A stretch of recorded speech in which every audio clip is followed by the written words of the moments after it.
बिस्मिल्लाहिर्रहमानिर्रहीम, अस्सलाम वालेकुम। मैं हूं bill Tariq but point of view Facebook और यूट्यूब चैनल से। इसके अलावा नवाज शरीफ ने अपने वीडियो पैगाम में ये भी कहा कि जनरल बाजवा ने मुझसे इंतकाम लेते लेते पाकिस्तान का पट्टा बैठा दिया। ये इंतकाम है मेरे भाई, ये कोई अदालती फैसला नहीं है। और मुझे समझ नहीं है कि मुझसे इंतकाम लेते लेते आज आपने पाकिस्तान का भट्टा बैठा दिया, पाकिस्तान का भट्टा बैठा दिया। यानी मुझसे तो इंतकाम लेना था ले लेते, लेकिन पाकिस्तान से आपको इंतकाम लेने के लिए किसने आपको ये कहा? अब इस पर डीजी आईएसपीआर का कोई रद्द-ए-अमल, क्योंकि 4 बजे ये वीडियो पैगाम आया है, डीजी आईएसपीआर का कोई पैगाम नहीं आया। आज के दिन शायद इनका कोई रद्द-ए-अमल आए, कोई प्रेस कॉन्फ्रेंस आए। और अब जब ये आप सोमवार को ये वीडियो देख रहे हैं सुबह को, तो अगर अब आज के पूरे दिन में आप डीजी आईएसपीआर की कोई अगर प्रेस कॉन्फ्रेंस नहीं देखेंगे इस पे, तो आप भी समझ जाएंगे कि वो नवाज शरीफ जो है वो इल्ज़ाम दुरुस्त लगा रहा है। इसी नवाज शरीफ ने आज बड़े संगीन इल्ज़ाम लगाए जनरल बाजवा पे। ये भी संगीन इल्ज़ाम है कि जनरल बाजवा ने पाकिस्तान का पट्टा बैठा दिया। अब इस पर ये सारे टीवी चैनलों ने चलाया भी, ये साइड पे आप तस्वीर भी देख रहे हैं।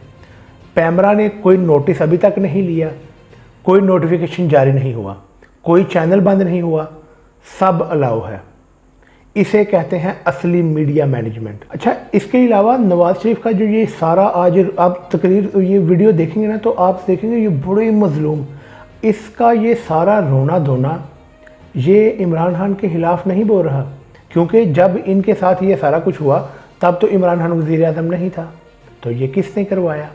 अब सवाल यहाँ ये उठता है कि नवाज शरीफ ये वीडियो पैगाम सुना किसको रहा है अक्टूबर में, और ये नवाज शरीफ आगे करना क्या चाहता है उनके साथ जो कुछ नवाज शरीफ के साथ किया। अब किसने किया ये आपको भी पता है, ये मुझे भी पता है।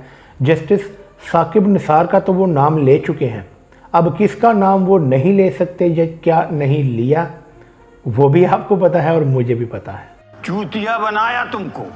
इन सब चवलों की ना मैं बड़ी वाज़ेह मिसाल आपके सामने ये रखना चाहता हूँ। तीन पॉइंट है। पहला, क्या मरियम नवाज पर जो केस हुआ जिससे ये रिहा होकर बाहर गई, क्या वो इमरान खान ने बनाया था या पीटीआई के दौर में केस बना था? जी नहीं। इसके अलावा इसहाक डार वज़ीर ख़जाना की पोस्ट छोड़ के जो बाहर भागा था बीमारी का ड्रामा करके, क्या तब पीटीआई की गवर्नमेंट थी? जी नहीं। और क्या मिफ्ता इस्माइल ने ये खुद नहीं कहा था कि इसहाक डार पाकिस्तान की इकानमी का बेड़ा गर्क कर रहा है? जी बिल्कुल, ये मिफ्ता इस्माइल ही के ही वर्ड हैं। तो ये सब बस पाकिस्तान को पागल बना रहे हैं अवाम को।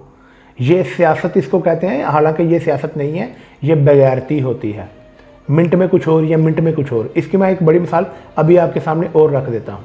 इसके अलावा नवाज शरीफ ने कहा कि हमें एटमी धमाका रोकने के लिए डॉलर फराहम किए गए। एग्जैक्ट लाइन ये थी कि हमें प्लेट में रखकर 5 अरब डॉलर की पेशकश की गई। हमने कहा एब्सोल्युटली नॉट। अब ये पेशकश सारी दुनिया को पता है, जो थोड़ा सा ये देखता है ना ये वीडियोस वगैरह या कोई हिस्ट्री में किसी का ताल्लुक है, तो उसे पता है कि ये अमेरिका ने ही बम्बू दिया हुआ था कि आपने ये तजर्बा नहीं करना। और ये इन्होंने भी नहीं किया, ये डॉक्टर अब्दुल कदीर बोल के चिल्ला के बता चुके हैं। ये तो तब ये सरियों का काम करता था जब हमने ये एटम बम बना लिया था। जो इसमें आया, खैर वो एक लंबी बहस है।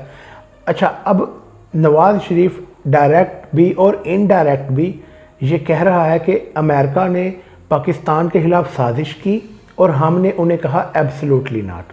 और आज के दिन आप ये देखेंगे कि सारी पीडीएम, अब पीडीएम में ये सारे आते हैं, ये सब कह रहे हैं कि कोई ऐसी साजिश नहीं हुई थी, इमरान खान पास से लगा हुआ है।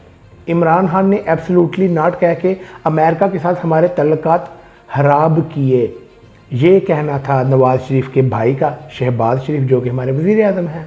बाय बाय, टाटा, गुड बाय, गया। क्या हम सब भूल गए हैं? हम चूतिए हैं कि हम भूल जाएं 2 दिनों में? अमेरिका को वेंटिलेटर, पाकिस्तान वेंटिलेटर पर है और वो वेंटिलेटर की डोर अमेरिका के हाथ में है। इन शर्ट ये पाकिस्तानी अवाम को ही पागल समझते हैं कि जब मर्जी कह दिया साजिश हुई है, अपनी मर्जी पे आए तो एब्सोल्युटली नॉट भी ठीक है, अपनी मर्जी हो तो एब्सोल्युटली नॉट गलत है। और लास्ट में हम ये शरीफ ख़ानदान और ये बाकी के ख़ानदानों और ये सारे शैतानी टोलों के पिछले बयानात और पिछले इनके ये जो फ़ौज के ख़िलाफ़ बयानात देते रहे हैं, चवले मारते रहे हैं, बकवास करते रहे हैं, इनको मद्देनज़र रखते हुए ये इस नतीजे पर पहुँचे हैं कि ये हमारे वतन अज़ीज़ की सालमियत, हमारी खुद मुख्तारी, अवाम के, इस्लाम के और पाक फ़ौज के दुश्मन हैं। और पाक फ़ौज से मेरी मुराद पाक फ़ौज वो जो बॉर्डरों पे वो जो सारे ये ऑपरेशंस करते हुए शहीद हो रहे हैं। पाक फ़ौज की आला क़यादत की मैं बात नहीं कर रहा, क्योंकि इस टाइम पे वो मुतनाज़ा हुई हुई हैं काफ़ी मामलात में। खैर, इस पर मैं और इससे ज़्यादा बोल नहीं सकता। बहरहाल, ये पाकिस्तान में जो ख़ानदान और ये शैतानी लोग हैं, ये पैसे की खातिर कुछ भी कर सकते हैं और इंशाल्लाह इनका हल हम लॉन्ग मार्च के ज़रिए इनको जवाब भी देंगे। कब देंगे वो इमरान खान साहब बताएंगे।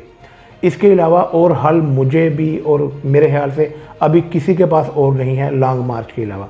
तो इंशाल्लाह हम इनसे जल्दी, इन ख़ानदानों से और इन शैतानी टोलों से निजात पा लेंगे। खैर, आज की वीडियो के लिए इतना ही। अगर वीडियो पसंद आई है तो इसे लाइक करें, सब्सक्राइब करें। मुझे इजाज़त दीजिए। अस्सलाम वालेकुम।